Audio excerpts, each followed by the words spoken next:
السلام علیکم ورحمۃ اللہ وبرکاتہ۔ اعوذ باللہ من الشیطان الرجیم، بسم اللہ الرحمن الرحیم۔ انبیاء علیہ السلام کا سلسلہ تو ہوتا ہے، انبیاء علیہ السلام آتے ہیں اور پھر ان کی تربیت یافتہ افراد جو ہیں وہ بعد میں ان کی وراثت، یہ جو علم کی وراثت ہے، حکمت کی وراثت ہے، یہ لیتے ہیں اور پھر آگے دوسرے انسانوں تک پہنچاتے ہیں۔ یہاں پہ نقیب سے وہی مراد ہے جس طرح نبی صلی اللہ علیہ وسلم کے اصحاب صحابہ کرام رضوان اللہ علیہم اجمعین ہیں۔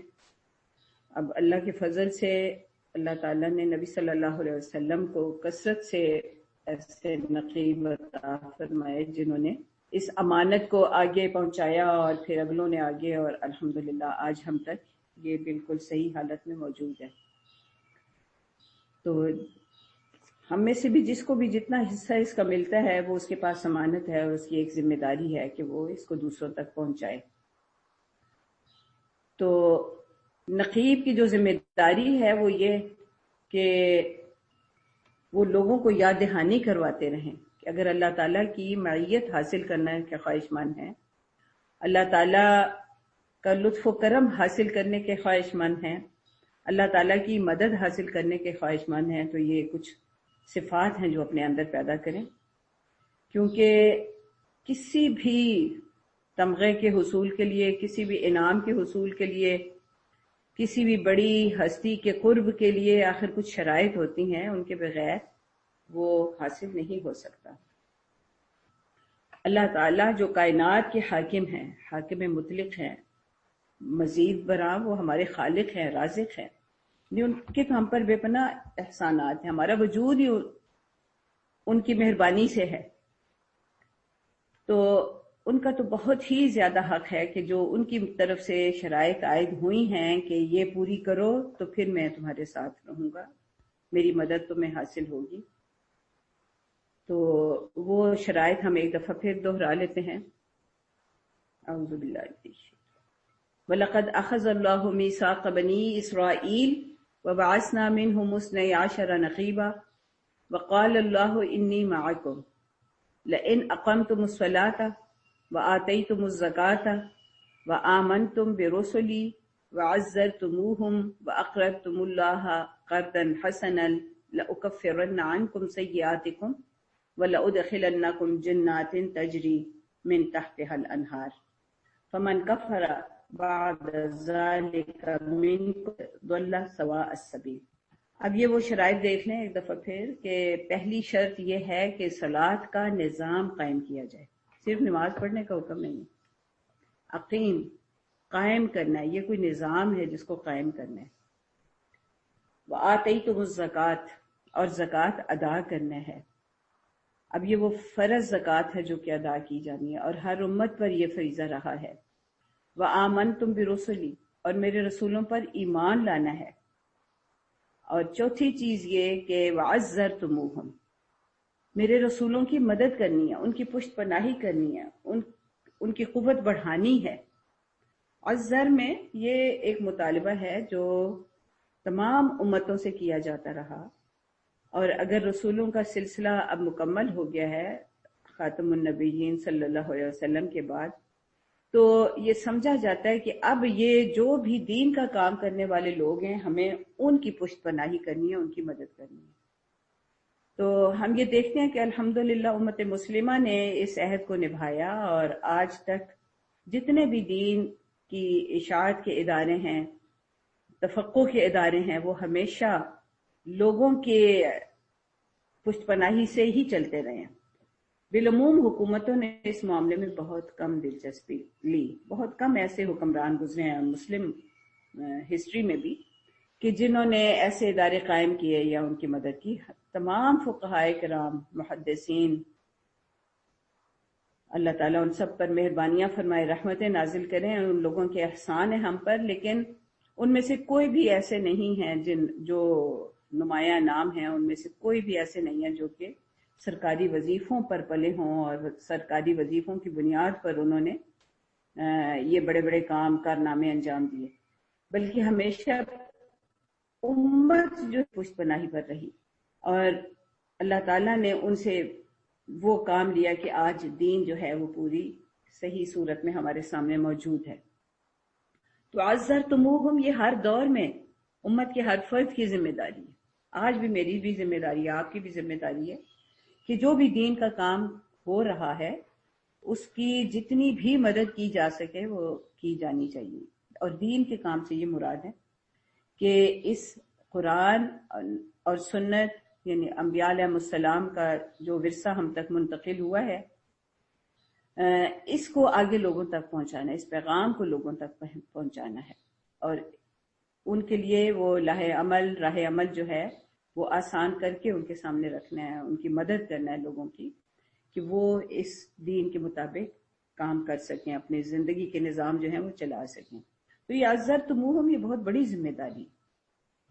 تو اس ذمہ داری میں جب کوتاہی ہوتی ہے تو دین رخصت ہو جاتا ہے۔ تو اس لیے یہ تو، اور اس وَأَقْرَضْتُمُ اللَّهَ قَرْضًا حَسَنًا، تو یہ جہاد کے معنوں میں، جہاد کے لیے یہ جو خرچ کیا جاتا ہے، تو یہاں پر جہاد جو ہے وہ یہی ہوگا کہ اللہ کے دین کو لوگوں تک پہنچانا جو ہے یہ بھی جہاد ہی تو ہے۔ اللہ کے دین کو اس دنیا میں انسانوں کی زندگیوں میں نافذ کرنا، قائم کرنا، اور اس کے لیے جو بھی کوشش کی جا سکتی ہو، مالی لحاظ سے، جانی لحاظ سے، نفس کے لحاظ سے، جتنی بھی کوئی کوشش اس میں کر سکتا ہے اور جو بھی تعاون کر سکتا ہے وہ اس کی ذمہ داری ہے کہ وہ اس کرے۔ تو یہ 5 شرائط پوری ہوں گی تو پھر اللہ تعالیٰ کی مدد کا جو ہے نا وہ اعلان ہے کہ پھر میں تمہاری کوتاہیوں، کمزوریوں کو نظر انداز کروں گا اور پھر تمہیں جنتوں میں داخل کروں گا۔ ٹھیک، یہ بڑی اہم بات ہے کہ دنیا میں جن لوگوں کے صحبت کا تعلق ہوتا ہے، محبت ہے اس دین کے ساتھ، تو ہی ایسے لوگوں کی ہم مدد کریں گے، ان کے ساتھ ہم تعلق رکھیں گے اور ان کے ساتھ تعاون اور جانی اور مالی تعاون جو ہے وہ کیا جائے گا۔ تو دنیا میں جن لوگوں کے ساتھ محبت ہوگی، نبی صلی اللہ علیہ وسلم نے فرمایا کہ آخرت میں انہی کے ساتھ اٹھو گے۔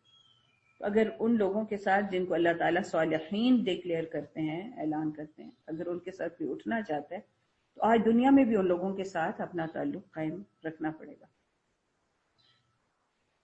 فمن کفر بعد ذلک منکم فقد ضل سواء السبیل، سواء السبیل پر قائم رہنے کا واحد طریقہ یہی ہے کہ ان لوگوں کے ساتھ جڑ کے رہا جائے، ان کی پشت پناہی کی جائے جو کہ رسولوں کے طریقے کو ہم تک منتقل کرنے ہیں۔ فبما نقضهم میثاقهم، تو اب ہوا یہ کہ بنی اسرائیل نے نقض عہد کیا، نقض میثاق کیا، میثاق کو توڑ دیا، اس ٹکڑے ٹکڑے کر دیا۔ اب اس کے نتیجے میں ان پر کیا ہوا؟ دیکھیں، جب کوئی جو کام اس کے سپرد کیا جاتا ہے جب وہ نہیں کرتا تو اس پر پھر اللہ تعالیٰ کی بہت ساری ناراضگیاں جو ہیں، ناراضگی کے اظہار جو ہیں وہ کئی صورتوں میں ہوتے ہیں۔ یہاں ہم دیکھتے ہیں کہ مسئلہ کیا ہوا۔ نقض میثاق کا مطلب یہ ہے کہ جو کام انہیں کہا گیا تھا وہ انہوں نے نہیں کیا، یعنی ترک عمل ہوا۔ یعنی پہلا مسئلہ کیا ہوا کہ جو کام کہا گیا وہ انہوں نے نہیں کیا، عمل ترک کر دیا۔ اچھا، ایک دن کام نہ کریں، 2 دن نہ کریں، تیسرے دن یاد ہی نہیں رہتا کہ وہ کرنا ہے، یہ بڑا مسئلہ ہے۔ اس لیے ہمارے استاد ہمیشہ یہ کہتے تھے کہ ایک ضمنی بات ہے کہ جب بھی کوئی کام شروع کرو تو اس میں ناغہ نہ کیا کرو۔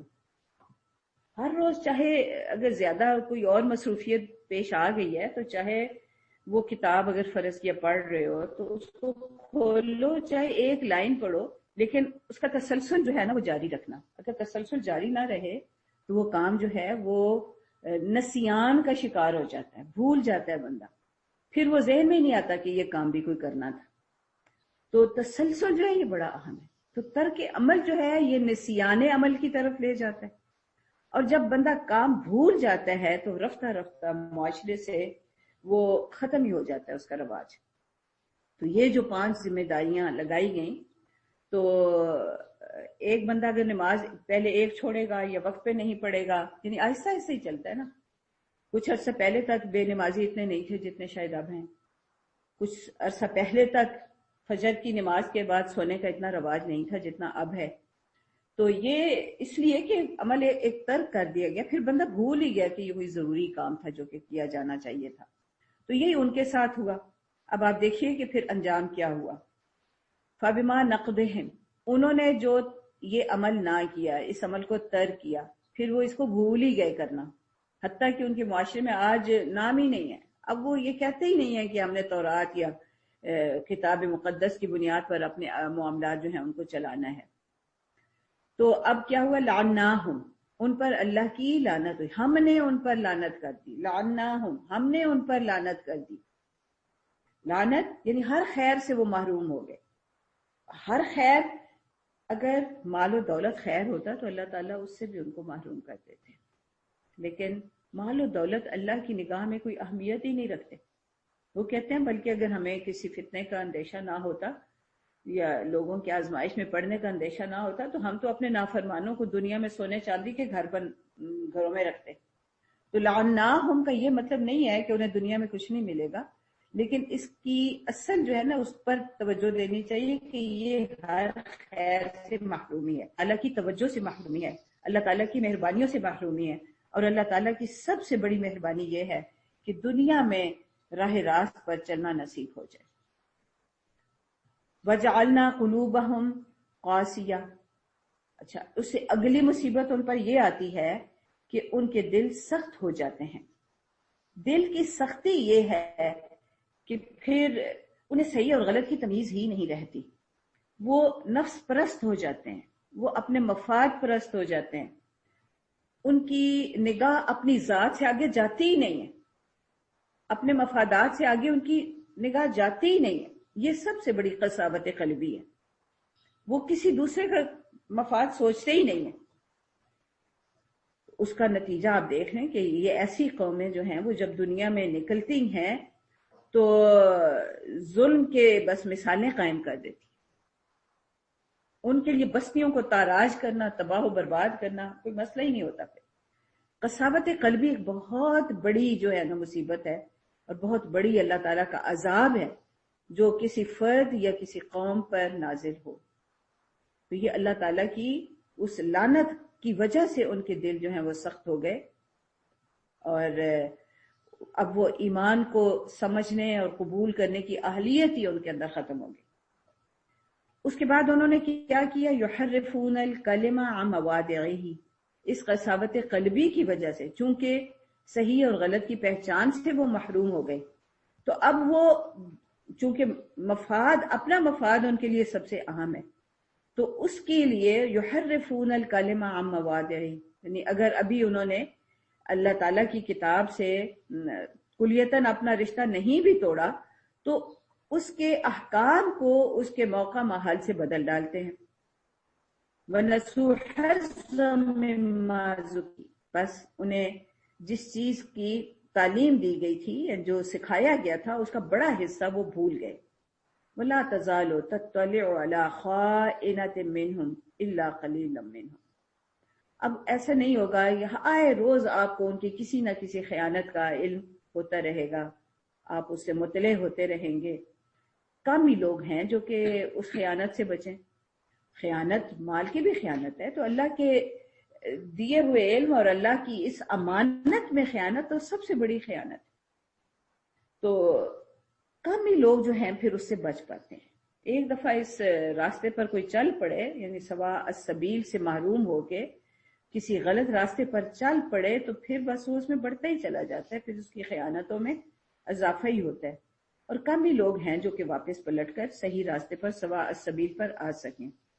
تو نبی صلی اللہ علیہ وسلم سے فرمایا جا رہا ہے فاعف عنہم واصفح، آپ انہیں چھوڑیں، معاف کریں اور ان کی حرکتوں سے چشم پوشی فرمائیں. ان اللہ یحب المحسنین، بے شک اللہ محسنین سے محبت کرتا ہے. اس کا مطلب یہ نہیں ہے کہ ان کی جو بدعنوانیاں ہیں یا ان کی جو اس دین کے لیے مخالفتیں ہیں ان کو نظر انداز کرو اور اس کے توڑ کی کوئی پلاننگ ہی نہ کرو، کوئی منصوبہ ہی نہ کرو. وہ اپنی جگہ اہم ہے کہ ہم ان کی ان خیانتوں کا مقابلہ کرنے کے لیے اپنے آپ کو تیار رکھیں، لیکن ان کے اب فرض کیا وہ کوئی بات جو ہے یحرفون الکلم عن مواضعہ، اب وہ بدل ڈالا کیا حکام کو، مین میخ نکالتے ہیں، تان و تشنیع کرتے ہیں، جس طرح بھی سورہ نساء میں ذکر آیا تھا کہ وہ خود یعنی وہ اس لحاظ سے اللہ تعالیٰ کے حکام کو دیکھیں کہ ان میں کیا ہم نقطے نکال سکتے ہیں جس پر ہم انہیں تنقید کا نشانہ بنائیں. تو ان کے ساتھ اس طرح بحثوں میں الجھنے کی کوئی ضرورت نہیں، یعنی ان کی غلطیوں کا جواب یا ان کی تانوں کا جواب تانوں کی صورت میں نہ دیں، چپ کر کام کریں اور اپنے دین کی اشاعت کے کام میں مزید سرگرم ہو جائیں. یہ اگر الجھنا شروع کر دیں نا مخالفین کے ساتھ، تو پھر مثبت جو سوچ ہے وہ پروان نہیں چڑھ پاتی.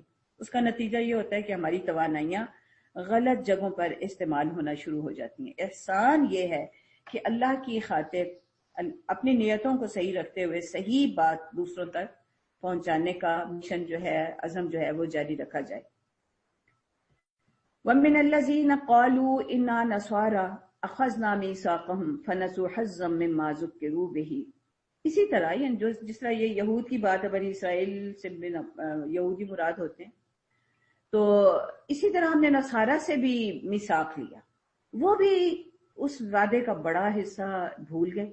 فَنَسُوا حَظًّا مِّمَّا ذُكِّرُوا بِهِ، جو انہیں یاد دلایا گیا تھا اس کا بہت حصہ وہ بھی بھول گئے.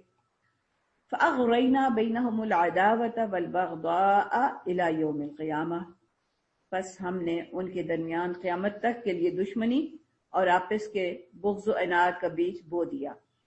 فَسَوْفَ يُنَبِّئُهُمُ اللَّهُ بِمَا كَانُوا يَصْنَعُونَ، اب جلد ہی وہ وقت آئے گا کہ ہم جب اللہ انہیں بتائے گا وہ دنیا میں کیا بناتے رہے. يُنَبِّئُهُمُ اللَّهُ، اللہ انہیں خبر دے گا، بِمَا كَانُوا يَصْنَعُونَ، یعنی یہ قیامت کا استحضار جو ہے یا حساب کا استحضار جو ہے، یہ اپنے طرز عمل کو صحیح رکھنے میں سب سے زیادہ پر اثر ہے. یا اہل الکتاب، اے اہل کتاب، قد جاءکم رسولنا یبین لکم کثیرا مما کنتم تخفون من الکتاب ویعفو عن کثیر. اے اہل کتاب، تمہارے پاس ہمارا رسول آ گئے جو کتاب الہی کی بہت سی ان باتوں تمہارے سامنے کھول کر فرما رہے ہیں جن کو تم چھپایا کرتے تھے. تخفون من الکتاب، تم چھپایا کرتے تھے، تم پردے ڈالتے تھے. وَيَعْفُو عَن کثیر، اور بہت سی تمہاری باتوں کو نظر انداز بھی کر جاتے ہیں. یعنی ہر بات تو نہیں کھولے کہ تم نے یہ کیا، تم نے وہ کیا. تمہاری نمایاں جو بڑی بڑی غلطیاں ان کی نشاندہی ہو رہی ہے. قد جاءکم من اللہ نور و کتاب مبین. اب رسول کا تذکرہ تو الگ سے فرمایا نا کہ وہ آئے ہیں اور انہوں نے ان کی جو اللہ تعالیٰ کے احکام جن کو انہوں نے چھپایا ہوا تھا انہوں نے ظاہر کیا. اور اس کے ساتھ قد جاءکم من اللہ، اللہ کی طرف سے ایک اور چیز بھی آئی، اور وہ کیا ہے؟ نور و کتاب مبین. نور و کتاب مبین، اور واضح کتاب. یہ جو واضح کتاب ہے، کتاب مبین قرآن کو کہا جا رہا ہے کہ اس کے احکام نہایت واضح ہیں، اور جو بھی ہدایت حاصل کرنا چاہتا ہے اس کے لیے کوئی مشکل نہیں ہوگی. یہدی بہ اللہ، اللہ تعالیٰ اس کے ذریعے رہنمائی فرماتے ہیں. من اتبع رضوانہ، مگر کس کو؟ جو اس کی رضا کا اتباع کرنا چاہیں. سبل السلام، سلامتی کے راستوں کی طرف. وَيُخْرِجُهُم مِّنَ الظُّلُمَاتِ إِلَى النُّورِ بِإِذْنِهِ، اور اس کے حکم سے یہ کتاب لوگوں کو ظلمات سے، اندھیروں سے روشنی کی طرف نکالتے ہیں. وَيَهْدِيهِمْ إِلَىٰ صِرَاطٍ مُّسْتَقِيمٍ، اور انہیں صراط مستقیم کی رہنمائی دیتے ہیں. اب یہ قرآن میں پہلے بھی آ چکا ہے کہ اللہ تعالیٰ کے ساتھ اگر جو تعلق رکھتا ہے تو اللہ تعالیٰ جن کا ولی ہوتا ہے وہ انہیں ظلمات سے روشنی کی طرف، نور کی طرف لے جاتے ہیں. اور اللہ کے مقابلے میں طاغوت کا لفظ استعمال کیا گیا تو اللہ کے علاوہ ہر وہ جس کی ہم اطاعت کرتے ہیں وہ طاغوت ہے، اور طاغوت کی یہ خوبی ہے کہ وہ روشنی سے ظلمات کی طرف لے کے جاتا ہے.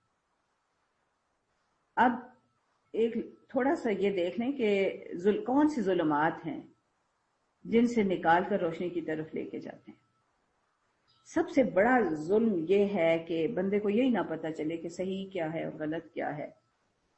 کفر سب سے بڑی ظلمت ہے. یعنی اللہ تعالیٰ کو جو پہچانتا نہیں ہے، اپنے مالک کو نہیں پہچانتا، اپنے خالق کو نہ پہچاننا، اپنی ذمہ داریوں کو نہ پہچاننا، یہ کفر ہے. تو یہ کتاب اور کتاب لانے والے رسول وہ کفر سے کہ کی طرف لے کے جاتے ہیں. پھر ہم خود اپنے طور پہ اپنی ذمہ داریاں گھڑتے رہتے ہیں کہ بدعات، تو یہ بدعات سے صحیح طریقے کی طرف ہماری رہنمائی کرتے ہیں. یعنی بدعات کا مطلب ہوتا ہے کہ کوئی چیز بنانا، خود بنانا اپنے طریقہ کار ہر معاملے میں. اگر ہم اس کو ان معنوں میں لیں تو یہ ہمیں عملی رہنمائی فرماتے ہیں اور وہ طریقہ بتاتے ہیں جو کہ اللہ تعالیٰ کا پسندیدہ طریقہ ہے اور جن طریقوں پر انبیاء علیہ السلام کاربند رہے. پھر یہ معصیت سے اطاعت کی طرف لے کے جاتا ہے. یہ ظلمات، معصیت ظلم ہے اور اس سے ہمیں کے راستے دکھاتے ہیں، یعنی اس سے نکال کر اطاعت کے راستوں پر لے کے جاتے ہیں. پھر جہالت سے علم کی طرف لے کے جاتے ہیں، غفلت سے ذکر کی طرف لے کے جاتے ہیں، اللہ تعالیٰ کی یاد کی طرف لے کر جاتے ہیں. تو یوں اگر ہم دیکھیں تو یہ 5 بڑے بڑے ظلمات ہیں جن کا بار بار تذکرہ آئے گا: کفر، بدعت، معصیت، جہالت اور غفلت.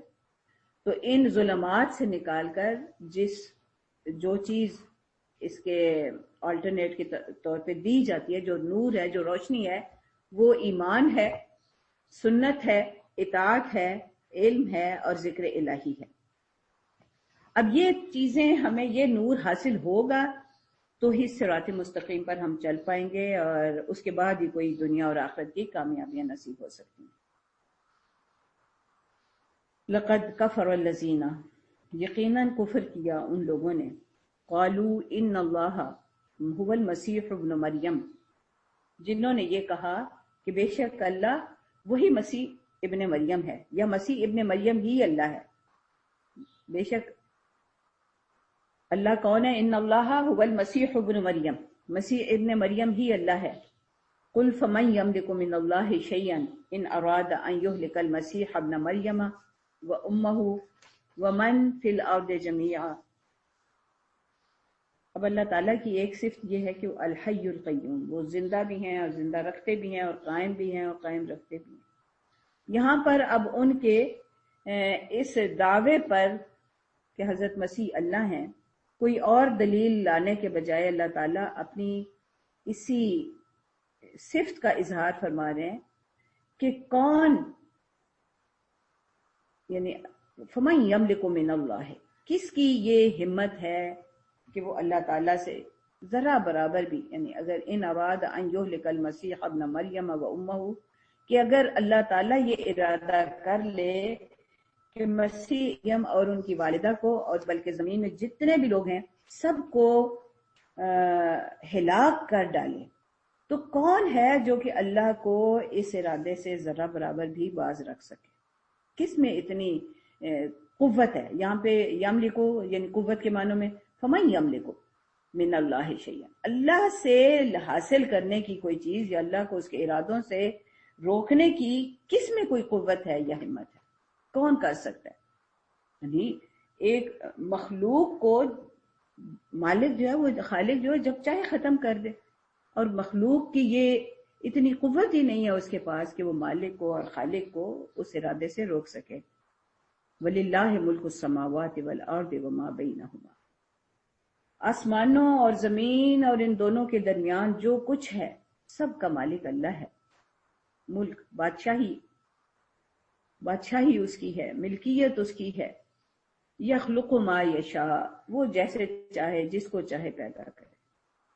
واللہ علی کل شیء قدیر، یعنی صرف ان کی ایک معمول سے ہٹ کر پیدائش جو ہے وہ بالکل اس بات کی دلیل نہیں ہو سکتی کہ ان کو کوئی خاص الوہیت میں حصہ مل گیا، بلکہ یہ تو اس خالق کی تدبیر ہے یا خالق کا فیصلہ ہے، وہ اپنی مخلوق میں سے جس کو جیسے چاہے پیدا کرے.